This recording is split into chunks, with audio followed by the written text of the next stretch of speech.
In the beautiful and serene neighborhood of Danville, California, lived Kevin Thompson and Natalie Thompson, who had no idea their life was about to change. They were the epitome of a perfect couple, with a marriage built on trust, love, and mutual respect. Kevin, a successful software engineer, and Natalie, a biochemical research expert, had built a comfortable life together, surrounded by friends and family. Their weekends were often spent hosting barbecues, attending local events, romantic date nights, and enjoying the tranquility of their suburban life. Everything seemed ideal until an unexpected encounter at a neighborhood party set off a chain of events that would shatter their world. Kevin and Natalie's love story began in a college bar, where they met one fateful night. It was love at first sight, and they quickly became inseparable. Their connection was undeniable, and after dating for a few years, they tied the knot, embarking on a journey of marital bliss. For the past 5 years, they had built a loving home, enjoying the stability and joy that came with their union. Despite the happiness that surrounded them, Kevin and Natalie faced a significant challenge. For the past 2 years, they had been trying to have a child, but due to certain complications, it was taking longer than expected. The journey was filled with emotional ups and downs, yet they managed the burden with rationality and resilience, never giving up hope. Their shared desire to start a family only strengthened their bond, making them even more determined to find joy in their relationship. Little did they know that the joy in their relationship was about to collapse. On a warm summer evening, during one of the many social gatherings hosted by their community, Kevin and Natalie met Laurent and Claire, a French couple who worked at the U.S. Embassy in France and had recently moved into the neighborhood. Laurent, an extremely handsome and charismatic diplomat with a penchant for storytelling, had a way of captivating everyone he spoke to. His charm was magnetic, often drawing people into his orbit with his eloquent conversation and easy laughter.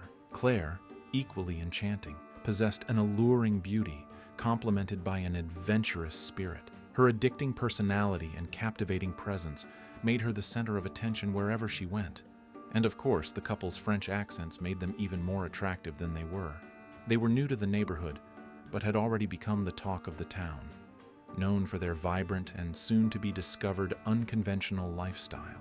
As they integrated into the community, their magnetic personalities gained the curiosity of their neighbors, setting the stage for the dramatic events that would follow. The couple had no children of their own, and while they maintained a glamorous and sophisticated exterior, whispers circulated in the neighborhood about potential illegitimate children back in France. Although these rumors reached Kevin and Natalie, they chose to dismiss them, focusing instead on the intriguing new friends they had made. As the evening progressed, conversations and wine flowed, and laughter filled the air. Laurent and Claire mingled effortlessly, their presence adding an exotic flair to the gathering.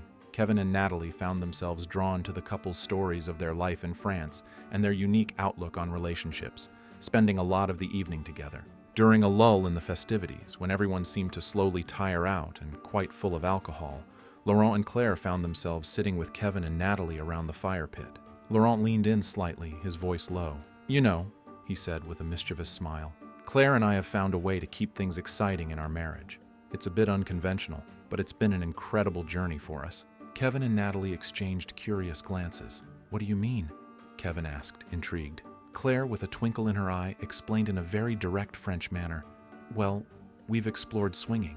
It's about connecting with other couples, experiencing new things together, and it has really brought us closer." The idea seemed shocking at first.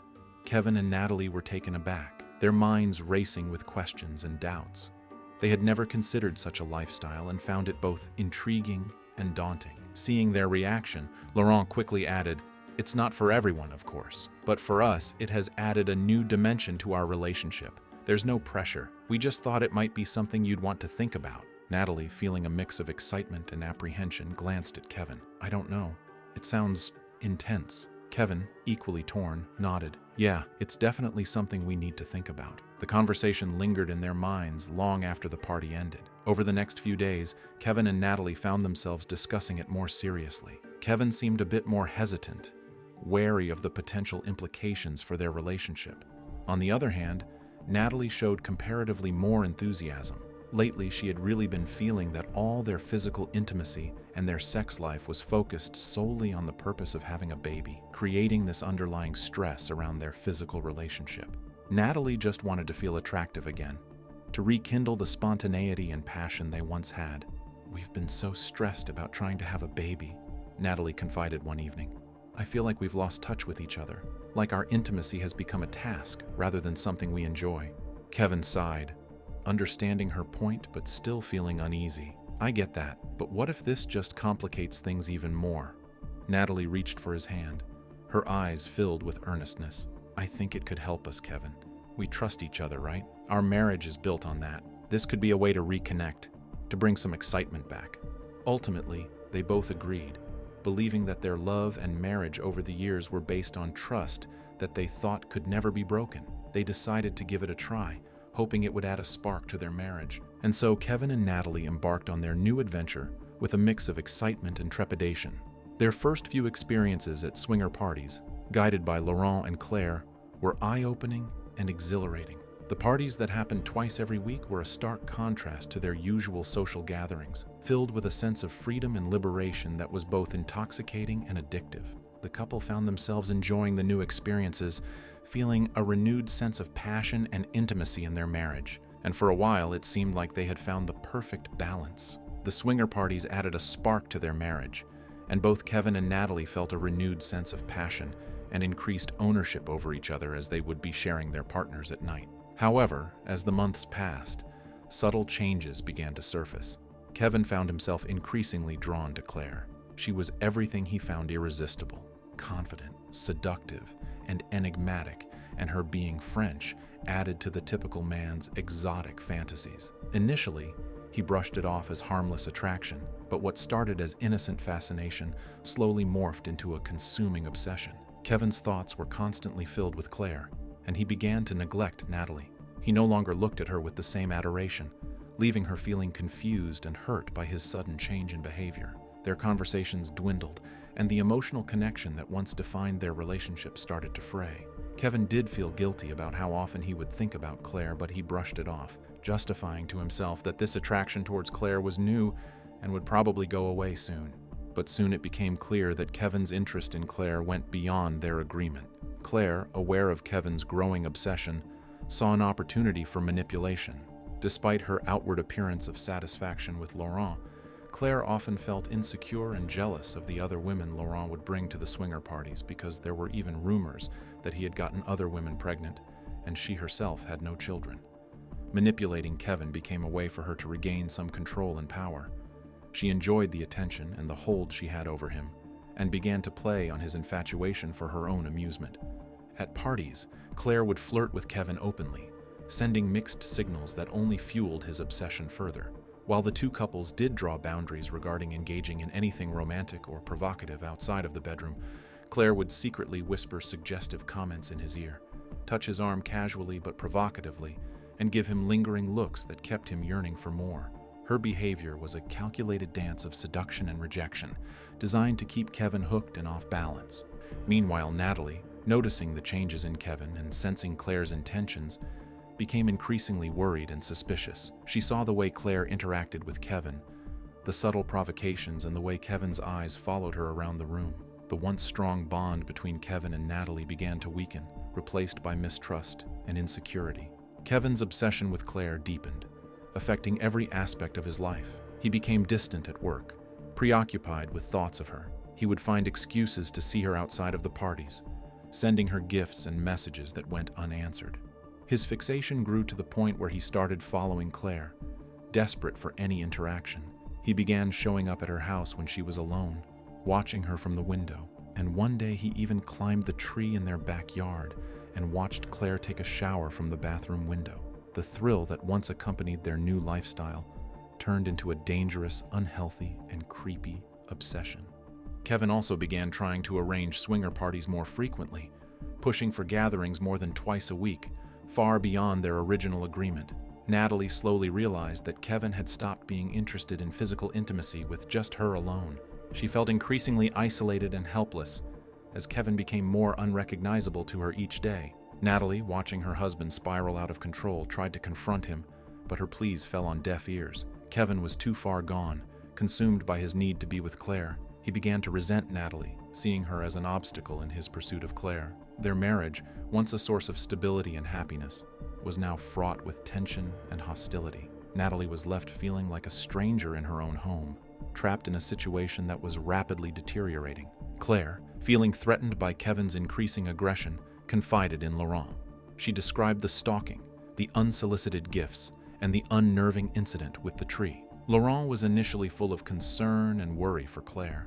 Although he didn't know about the unwanted advances Claire had made at Kevin, he knew that Kevin's increasingly creepy behavior was unacceptable, and Kevin crossed boundaries that Laurent, as Claire's husband, could not ignore. Determined to address the issue, Laurent decided to confront Kevin directly. Laurent asked Claire to text Kevin, inviting him over for dinner and some fun, just the two of them. The text sent to Kevin, which would also be later found by the police in Claire's phone, read, "Hi Kevin, Laurent's busy with work tonight, and I'm having a quiet evening at home tonight. I'd love for you to join me for dinner and some fun afterward.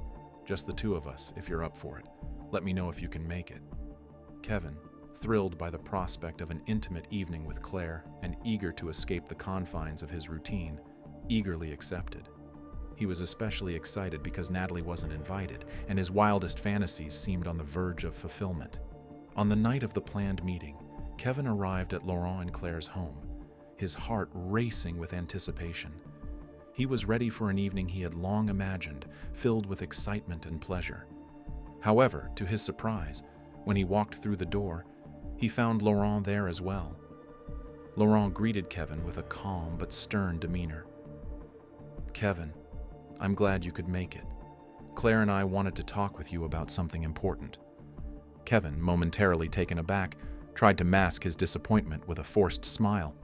"Of course, Laurent. What's on your mind?" As they settled into the living room, Laurent's facade of friendliness began to crack. He spoke with a restrained anger, confronting him about everything. "Kevin, Claire has told me about your recent behavior." Kevin's smile faded as he realized the confrontation was about to get serious. "I don't understand why this is a problem," Kevin protested. "I thought we were all on the same page. Claire and I have a connection." Laurent's voice grew colder. "You don't get to decide what's acceptable based on your feelings alone. You've crossed a line, Kevin.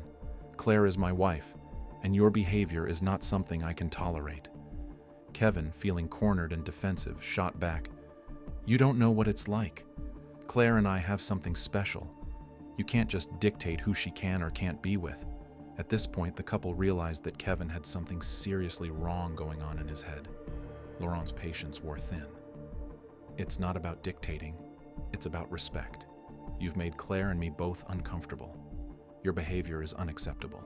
The argument quickly escalated, with emotions running high. Kevin, now visibly agitated, stood up abruptly. "I'm done with this.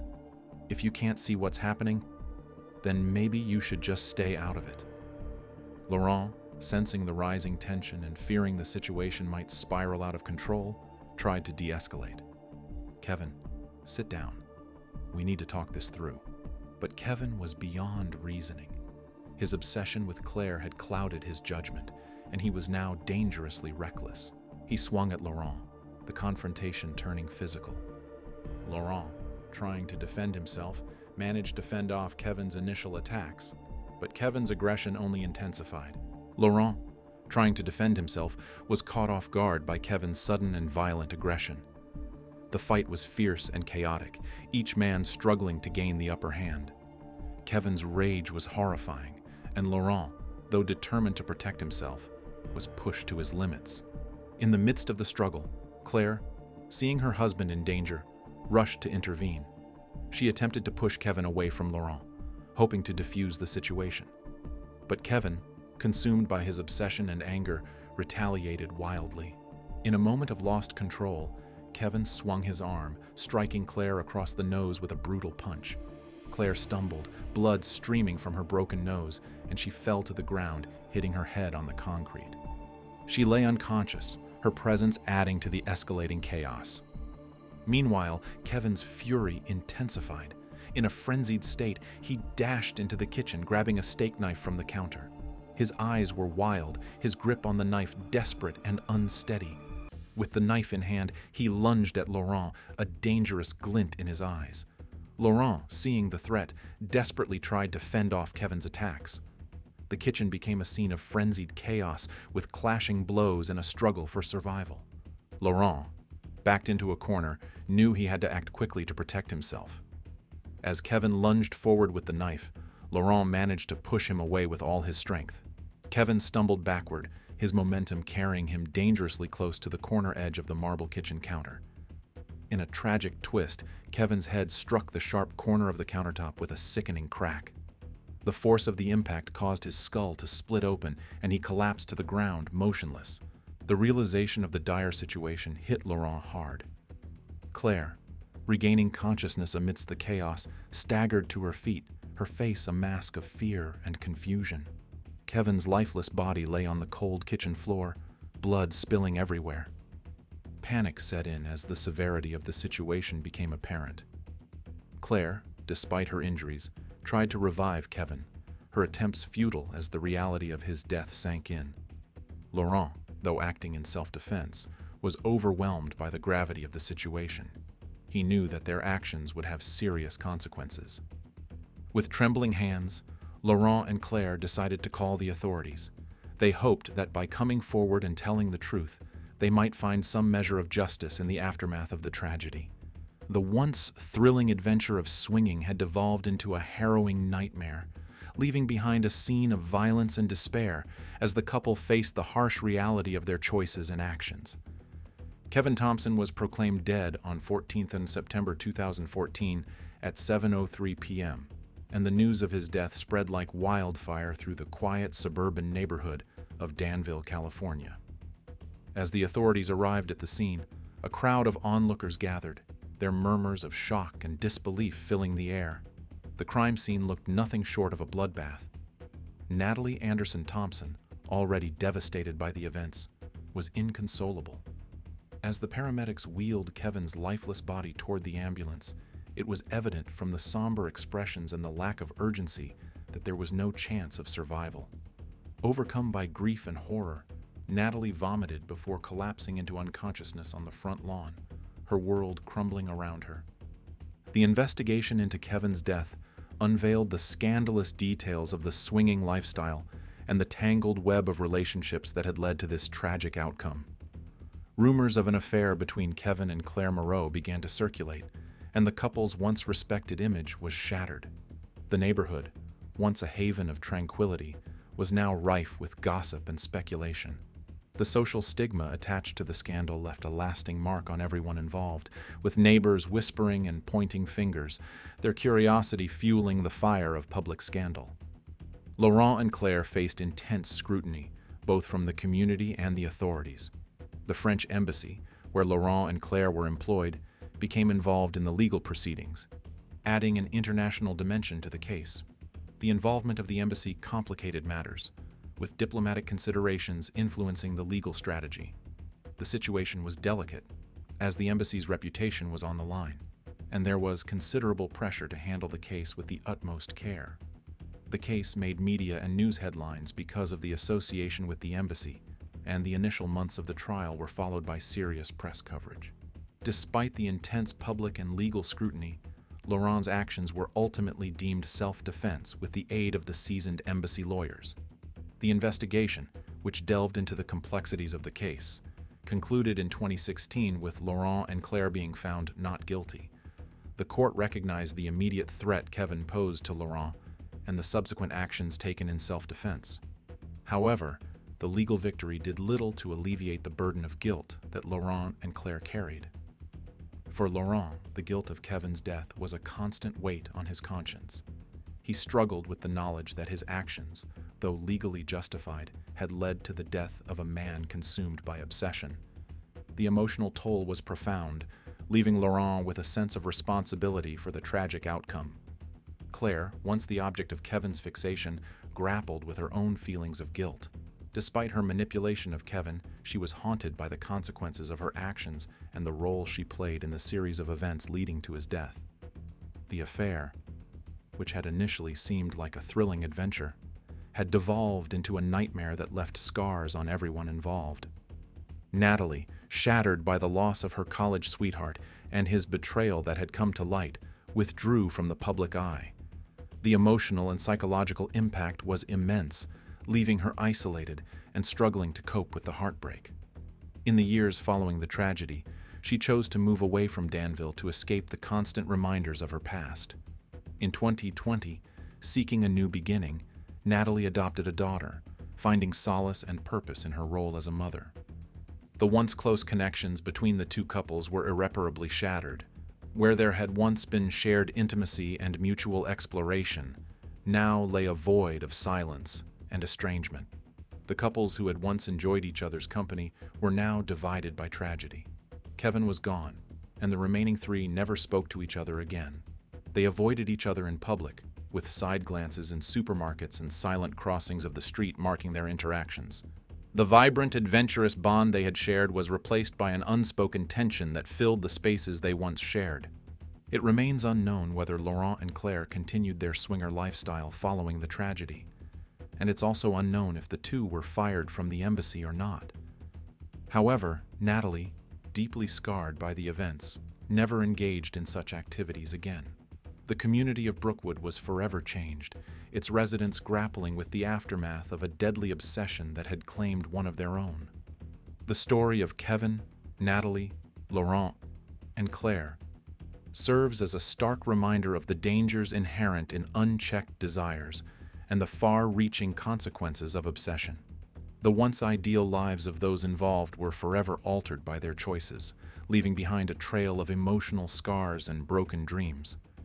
As the investigation and legal proceedings concluded, the residents of Danville and those affected by the tragedy were left to grapple with the aftermath, their lives forever marked by the dark and tragic events that had unfolded in their midst. The allure of excitement and adventure had turned into a deadly obsession, leaving behind a trail of broken lives and shattered dreams. Who do you think was most at fault here?